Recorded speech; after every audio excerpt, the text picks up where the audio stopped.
Ebola Chrono Plus avec Adiatou Yassal.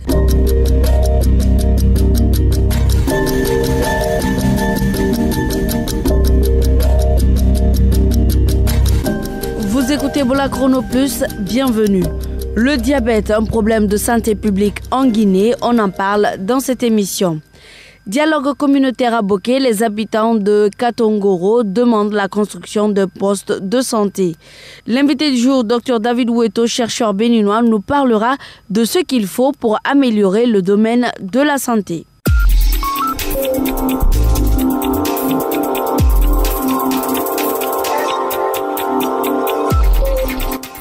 Bonjour à tous, comme annoncé dans le sommaire, en Guinée, plus d'un adulte sur 10 est diabétique, une maladie souvent provoquée par une augmentation anormale du sucre dans le sang. Les centres médicaux enregistrent un nombre important de patients. Peut-on prévenir cette maladie? La réponse avec notre collaboratrice, Kadiatou Diallo.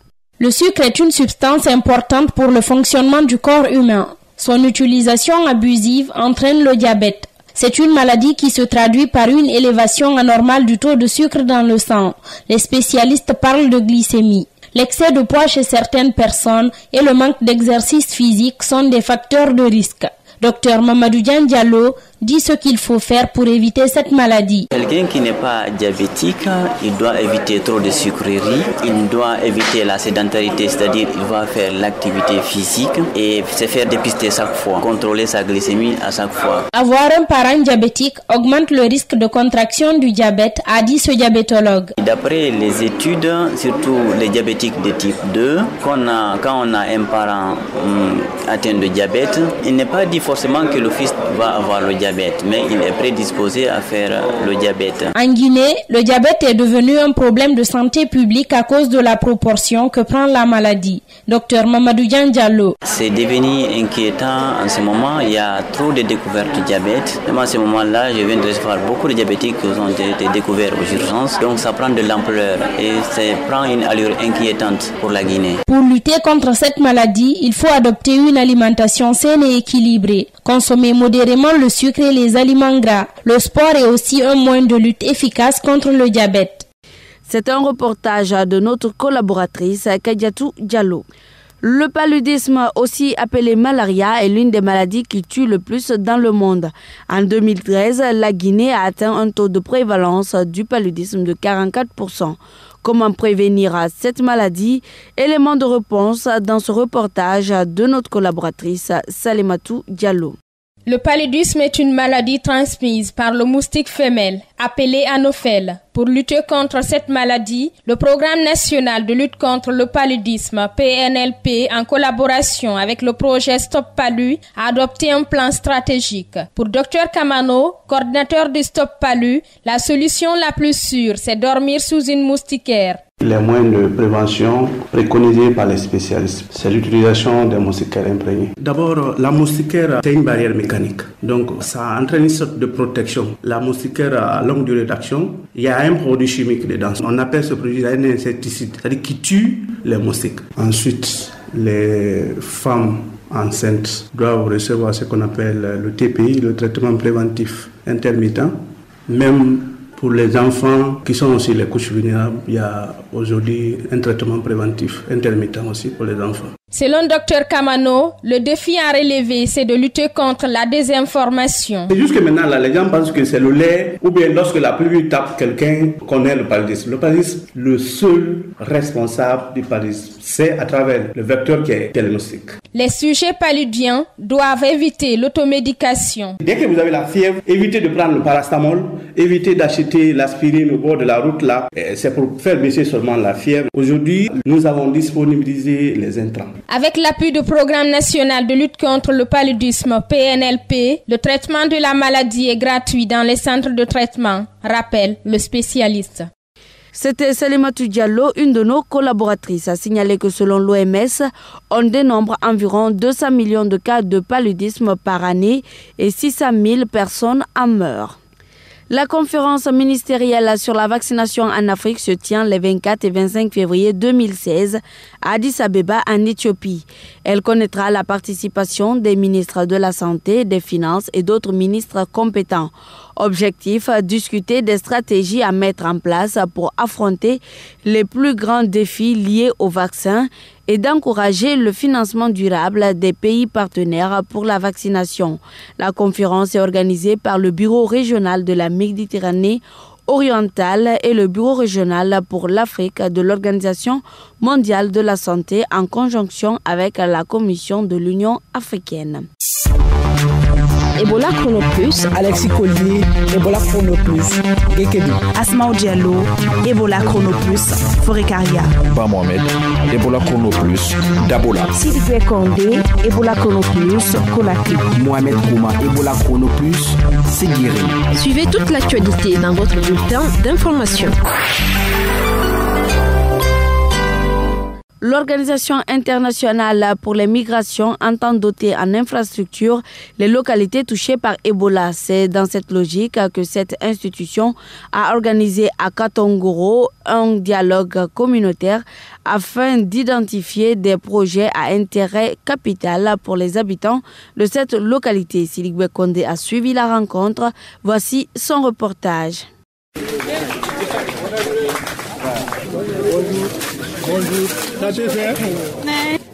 Nous sommes sous l'arbre à palabres de Katongoro, un district situé à 25 km de Kamsar. Il est 14 heures. Hommes, femmes, jeunes et vieux sont massivement venus exprimer leur inquiétude à la délégation de l'OIM. Nous n'avons pas de poste de santé à Katongoro. Quand Ebola est apparu ici, beaucoup de personnes sont mortes en cours de route avec nous par manque de structures sanitaires. Le paludisme nous a beaucoup fatigués aussi.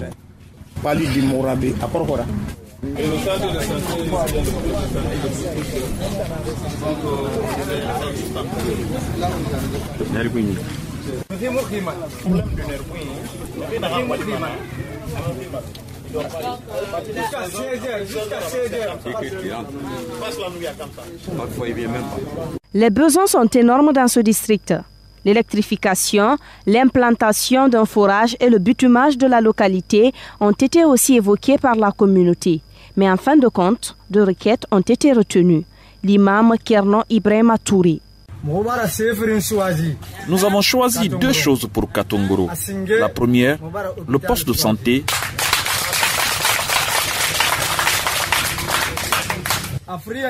Et la seconde chose, les lampadaires. Aidez-nous à avoir des lampadaires.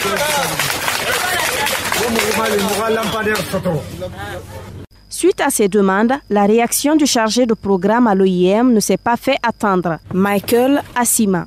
Eh bien, on va analyser la situation en fonction de nos budgets. On va voir ce qu'on peut faire pour la population. Et il faut aussi savoir qu'on vient de réhabiliter d'autres centres de santé ou bien postes de santé. Donc c'est possible qu'on construise un poste de santé ici aussi parce que selon ce qu'ils ont dit, ils en ont besoin quand même.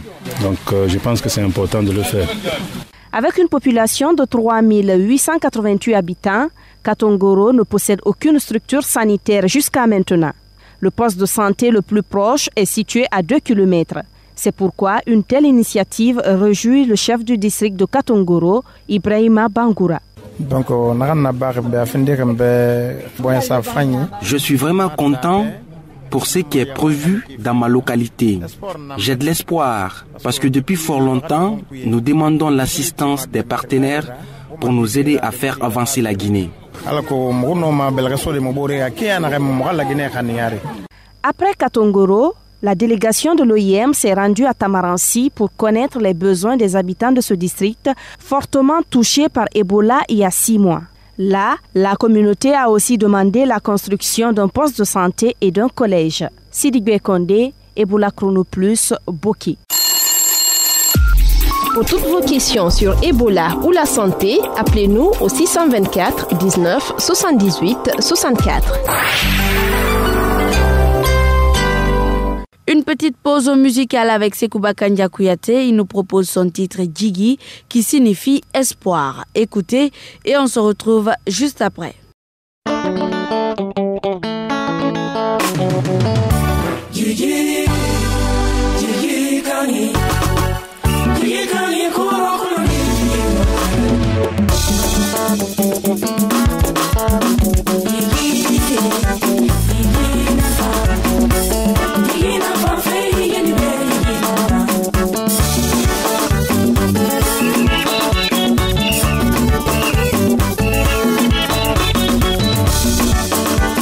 nyuma sabufonye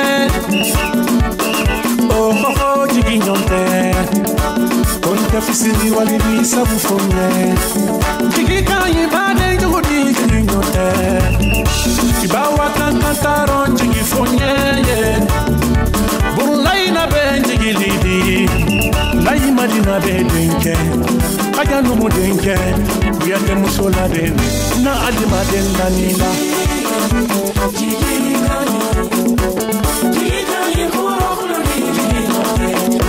Musa Siman Kovarika, Madiganda Lanila, Gati, Yamogale de Sherifu Jamayaluko, Baba Naite Kovarika, John Tasori Kanta, Nadia Sukundaye, Adnani Jamal, Mustafa Jamal, Kadri Moledi, Nemagila Fefe, Bawa Bakonkoye California, Jean-Jacques Le Molidi. Aïska Kabali, donne-moi ton cœur, fais-moi confiance, donne-moi ton cœur, fais-moi confiance,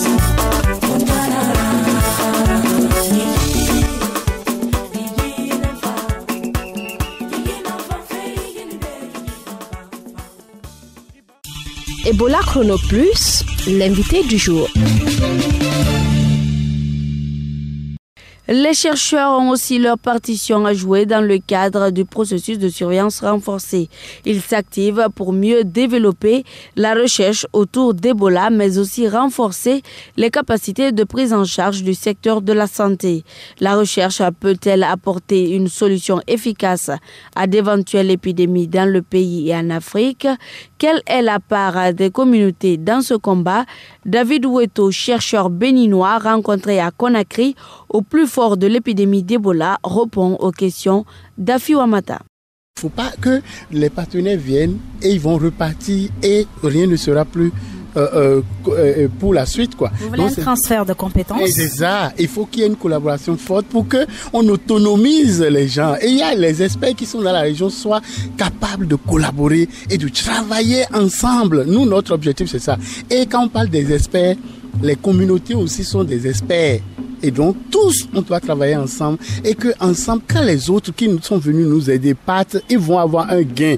Nous aussi, on aura un gain. Et c'est ça, le partenariat gagnant-gagnant que Water essaye de promouvoir pour qu'on fasse tout et qu'on renforce les capacités donc au niveau local, régional ici, pour que nous ne soyons plus dans la quête demain avec une autre épidémie de courir vers encore là-bas, alors que on aura travaillé ici et nous, on aura alimenté pendant plusieurs années donc la recherche internationale. On a vu le cas du VIH-Sida. Jusque-là, l'Afrique n'est pas encore indépendant. Hein, vous dites, même s'il y a eu des efforts de part et d'autre, est-ce que vous pensez qu'il y aurait quelque chose de différent dans le cadre d'Ebola? Oui, en fait, si on revenait même au VIH, la situation est comme vous le décrivez, simplement parce que on n'avait pas travaillé dans toujours la perspective. On a fait beaucoup d'efforts avec le VIH, mais il restait encore beaucoup de choses à faire. Et dans le sens d'autonomiser les experts au niveau local et de régionaliser les efforts, parce que les petits pays que nous constituons ne sont pas capables aujourd'hui de faire face à ces choses-là. Une région comme ECOWAS ou CEDEAO devait se mettre ensemble. Nos 15 pays avec ces 300 millions, ce n'est pas encore énorme. Et donc, ensemble, nous réfléchissons, nous sommes plus forts et on institutionnalise les choses. Et donc, parce qu'on n'a pas fait ça pour le VIH-Sida, c'est clair que ça va continuer. Et ce que je vous dis là, c'est prouver partout dans le monde que l'union fait la force. Et ici aussi, dans le secteur de la santé, quand on va travailler à installer bien les gens, à ce que les gens aient à manger, qu'ils vivent dans des habitats un peu décents et que tous soient allés à l'école, vous allez voir, beaucoup de maladies vont nous fuir. C'est ça la réalité. Et il n'y a pas autre chose que ça. Mais quand nous allons rester en Afrique de l'Ouest avec 80% de gens qui ne sont jamais allés à l'école et qui vont chercher leur eau à boire et n'importe où et qui vont aller chérir, donner des bises aux morts. Vous voyez comment vous voulez les sortir de là s'ils n'ont pas une certaine ouverture. C'est la même chose. On sait que la recherche, c'est un coût financier, c'est aussi des coûts, des moyens humains et tout ce qui s'ensuit. Et quel est le véritable défi qu'on peut relever en termes de recherche en Afrique de l'Ouest? Oui, quand on me parle de l'Afrique et on me dit qu'il n'y a pas l'argent, je ne suis pas du tout d'accord. Moi, je montre aux gens plutôt, l'Afrique est, si vous voulez, le continent le plus riche au monde. Et je ne blague pas. Parce que vous voyez, quel est le parlementaire au monde qui gagne 50 millions CFA, 75 000 euros par mois? C'est en Afrique que vous trouvez, c'est en Afrique de l'Ouest. Est-ce que nous sommes pauvres? Vous croyez comme ça? Non. Ça veut dire que si nous nous mettons ensemble et nous assainissons nos milieux, l'argent doit aller là où ça doit aller pour le bien-être de la population. Ça marche. C'est ça. Donc on a besoin d'expertise. On les a. On a besoin de l'argent. On a besoin simplement d'une coordination et des gens qui, à la tête de nos institutions ou de nos pays, s'organisent pour chercher le bien-être de la population tout entière. Est-ce que vous voulez dire qu'on a besoin des gens honnêtes? Oui, c'est sûr, sans les gens honnêtes. Moins corrompus. Mais oui, c'est clair. Vous avez les réponses, vous voyez, non? Donc on a besoin de tout ça. Parce que si on ne vise pas l'intérêt de la population entière et que c'est moi seul, je viens là, je ramasse pour moi et puis... En réalité, vous allez voir, si nous cherchons le bien-être de tout le monde, nous-mêmes, nous allons être bien. Mais si on cherche seulement son bien-être seul et on ignore les autres, quand le virus va venir, ça ne nous épargne pas parfois. Et on a eu des cas. Vous voyez, non? C'est pourquoi il est très intéressant que nous nous organisions pour le bien-être de nos populations et que nous soyons donc plus forts et que nous redistribuions les ressources pour réduire les inégalités sociales qui sont très, très, très prononcées dans nos pays. C'était David Oueto, chercheur béninois. Ebola Chrono Plus, à vous la parole. À présent, place aux questions des auditeurs avec Siligwe Kondé. Bonjour. Bonjour à tous. Aujourd'hui, la sinusite et l'hémorroïde sont les deux maladies qui préoccupent ces citoyens que nous avons rencontrés. Écoutons la première question. Moi, c'est Mahawa Kamara. Je concerne la sinusite. Comment on évite la sinusite? Comment on peut prendre le soin pour la sinusite pour être en forme? Alors, suivant les précisions de notre consultant, le docteur Ben Youssouf Keita. Pour éviter la sinusite, il faut d'abord que votre nez soit dans l'axe, anatomiquement, et que les cellules hémorroïdales que vous avez au niveau du nez ne soient pas gonflées. Et maintenant, phénomène extérieur, il faut éviter de respirer dans des lieux confinés. C'est pour cette raison qu'il est interdit de fumer la cigarette dans des lieux clos. Pourquoi? Parce que vous qui fumez, vous avez pris des dispositions. Mais celui qui ne fume pas, qui est à côté de vous, il respire de manière passive cette fumée et à la longue, ça peut provoquer la sinusite. Il y a des sinusites allergiques. Quand il fait très froid, le nez est congelé. Et si vous respirez beaucoup de poussière, il y en a, quand il respire certains pollens de fleurs, ça leur provoque la sinusite. À présent, la seconde question. Moi, je réponds au nom de Kaba Kamara. Les maladies hémorroïdes là, j'aimerais vous demander quelles sont les solutions pour éviter ces maladies-là. Le docteur Moussa Fofana répond. Le régime alimentaire en est pour beaucoup parce que généralement les gens qui ne prennent pas des fruits et des légumes, ils sont souvent constipés. L'hémorroïde survient chez des gens qui sont sédentaires, c'est-à-dire qui ne font pas d'activité physique. Et il y a certaines professions qui favorisent aussi l'apparition de l'hémorroïde. C'est notamment ceux qui passent des heures et des heures dans la position assise. C'est notamment les chauffeurs qui font des longs voyages, des tailleurs qui restent sur place. Et là, ça ne favorise pas la circulation au niveau de cette région parce qu'en position assise, c'est comme si vous mettez un poids sur ces veines-là. Merci docteur. Aimables auditeurs, n'hésitez pas à nous contacter sur le 624 19 78 64. Ce numéro reste ouvert pour toutes vos questions sur la santé. Au revoir. Merci Siligwe. Ebola Chrono Plus, c'est fini pour aujourd'hui. Vous pouvez réécouter cette émission sur YouTube. Tapez Ebola Chrono suivi de la date de l'émission. Rédaction en chef Afu Amata, technique Mamadou Kone assisté par Cabinet Sano et à la présentation Adiatou Yassal.